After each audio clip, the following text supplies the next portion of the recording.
En el mundo existen todavía muchas personas que están ciegas con este gobierno demagogo.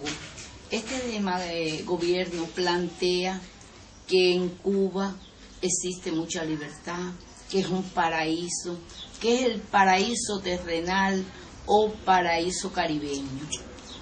Yo invitaría a esas personas que creen en la libertad de Cuba, que vengan a vivir aquí, que vengan a vivir como un ciudadano de a pie, que no traigan dólares, que vengan a trabajar, a ganar lo que gana un trabajador, a vivir en una casa humilde, a comprar sus alimentos con una libreta de racionamiento y a que exprese todo lo que él puede decir en su país contra el gobierno o contra cualquier otra persona, que lo diga aquí en Cuba, para que vea cuál es el resultado, para que ellos por su propio peso sean los que valoren cuál es la libertad que existe en Cuba.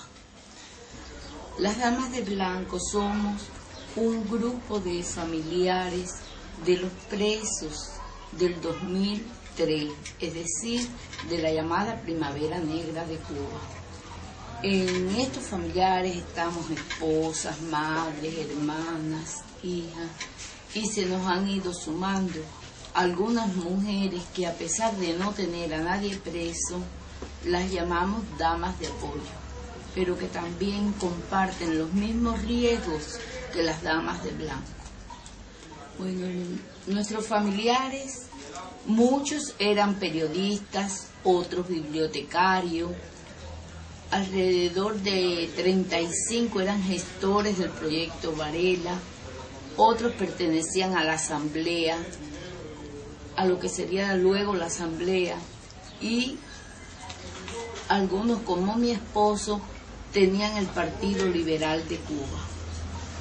Nosotras, la mayoría de las mujeres, no participábamos en nada, sencillamente éramos o amas de casa o algunas que éramos profesionales, trabajábamos en nuestros respectivos trabajos, pero no estábamos vinculadas en nada a la política, solamente atendíamos a los que venían, le hacíamos un café, un té, y si era necesario algún almuerzo, pero no teníamos una vida activa en la política. En mi caso específico, yo cuando eso todavía ejercía como profesora, trabajaba en una escuela nocturna con jóvenes. Me fui de la casa a las 4:30, como era mi costumbre, y no regresé hasta las 10 de la noche. Cuando llegué, me encontré que mi casa había sido invadida. Había más de 12 agentes de la seguridad del Estado. Fue el momento en que él le dijo al oficial que dijo llamarse de apellido Gómez, que quería conversar un momento conmigo. Entonces nos sentamos en la sala con el oficial delante y me dijo que no me preocupara, que no tenía nada de qué avergonzarme, porque él no era un ladrón, no era un asesino, no era un vulgar delincuente, que él iba a ir preso por sus ideas y que estaba dispuesto a asumir hasta las últimas consecuencias. Mi esposo se llama Héctor Maceda Gutiérrez, es uno de los 75, porque debemos aclarar algo. En aquel momento fueron apresados 84 en toda la isla, pero solamente a 75 le hicieron juicio, porque desde un principio el gobierno quiso manipular las cifras. Fuimos al bufete colectivo, que es pagado por el gobierno, porque aquí el único empleador es el gobierno. Aquí no, el gobierno, ¿cómo pudiéramos decir? No existen los tres poderes que existen normalmente en casi todos los países.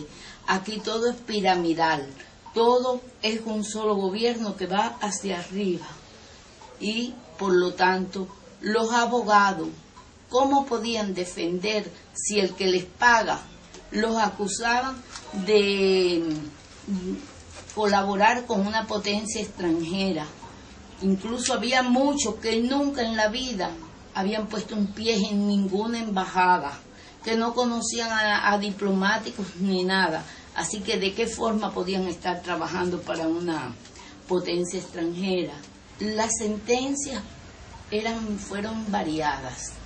Al que menos le echaron fueron 6 años, que ya las cumplió, y al máximo fueron 28 años, pero promediaron 20 años. Mi esposo fue sentenciado a 20 años, pero yo digo que esa es la condena virtual, porque la condena real es de cadena perpetua. Ustedes preguntarán que por qué yo digo que es cadena perpetua. Muy bien, mi esposo tenía 60 años cuando fue condenado, más 20 que fue lo que le sentenciaron, son 80 años. Y el promedio de esperanza de vida en Cuba es 76 años. Por lo tanto, lo sentenciaron para que muera en prisión. Por eso las damas de blanco salimos a las calles. No podemos permitir que nuestros hombres, nuestra familia se destruya. No podemos permitir que mueran en prisión.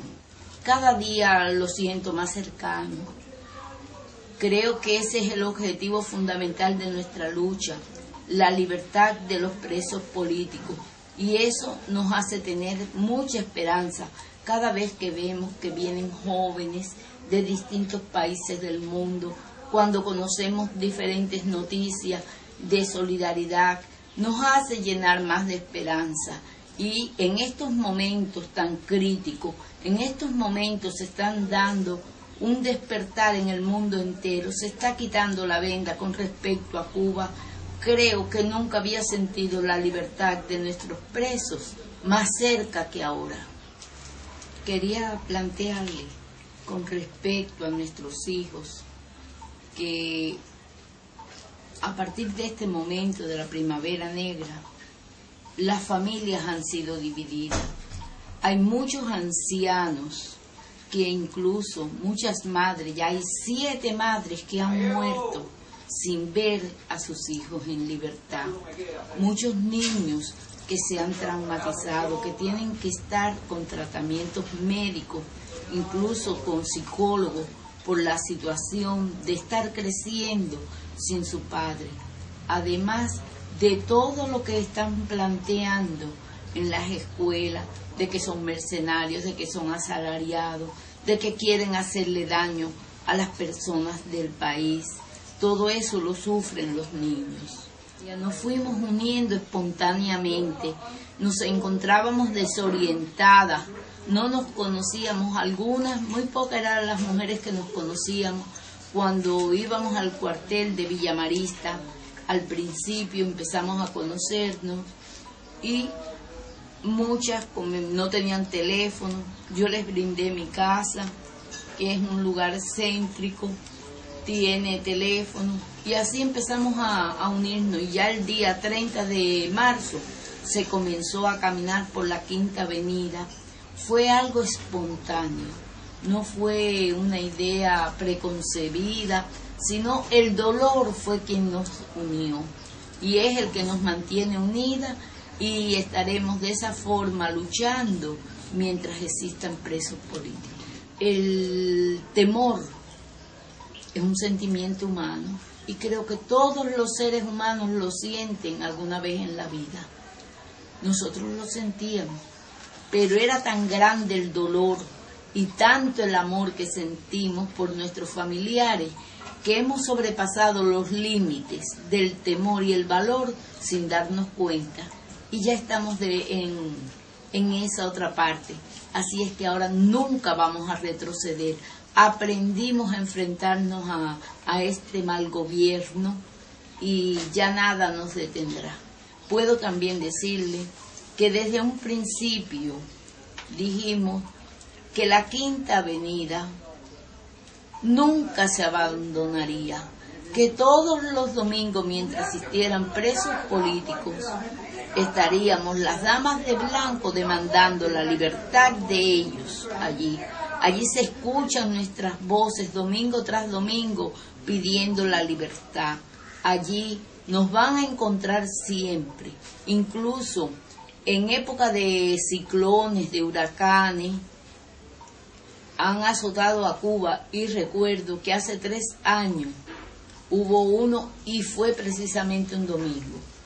Allí estuvimos 3 mujeres, pero estaba la representación de las damas de blanco.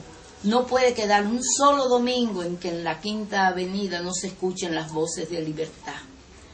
Nuestra meta es, como le decía, la libertad de los presos políticos, y nunca vamos a decaer.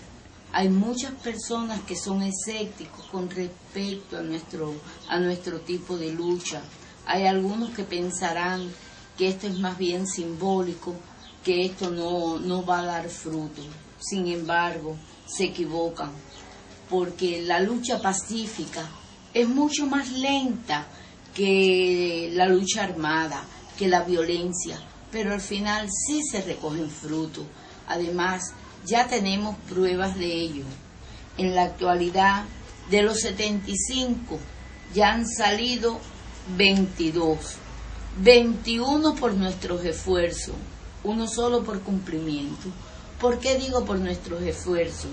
Porque los han sacado con licencia extrapenal, gracias a todas las denuncias que se han venido haciendo, toda nuestra lucha para llamar la atención internacionalmente. En los momentos actuales hay 3 eventos fundamentales que han hecho llamar la atención más que nunca con respecto a nuestro país. Es la muerte el día 23 de febrero de Orlando Zapata. Sabemos que él era un prisionero de conciencia, uno de los 84 que habían sido encarcelados. Esta muerte que el gobierno produjo, podemos decirlo así, porque al tener los 18 días sin agua sabían que iba a colapsar. Esto prácticamente fue un asesinato del gobierno y llamó mucho la atención. Inmediatamente el psicólogo Guillermo Fariña, conocido como el Coco, como le decimos familiarmente, está dando un ejemplo de dignidad, de lo que son los hombres, de lo que son nuestros presos, de la conciencia que va adquiriendo el pueblo. Y eso llama, unido a todo lo que sucedió en el 7º aniversario, las caminatas todos los días eran más grandes, porque cada día se nos sumaban más mujeres.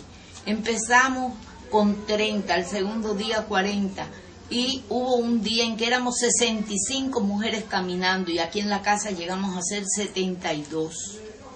Todo esto, ya le digo, esos 3 eventos fundamentales, la muerte de Zapata, la huelga del Coco Fariña y el 7º aniversario, ha hecho que el mundo en general vuelva sus ojos hacia Cuba, y fundamentalmente a la lucha pacífica de las damas de blanco. Nosotras queremos agradecerle a todos los pueblos, a todas las personas de buena voluntad que han hecho posible que las damas de blanco tengan ese valor. Han hecho posible que las damas de blanco, a pesar de la crisis y de toda la represión, no nos sintamos solas, que sabemos que hay cubanos y personas de otros países que nos apoyan, que siempre van a estar dispuestos a ayudarnos, y que sabemos que, al igual que nosotros, desean que muy pronto termine toda esta pesadilla y que en Cuba reine la paz, el amor y la libertad. ¡Libertad! ¡Libertad! ¡Libertad! ¡Libertad! ¡Libertad! ¡Libertad! ¡Libertad! ¡Libertad! ¡Libertad!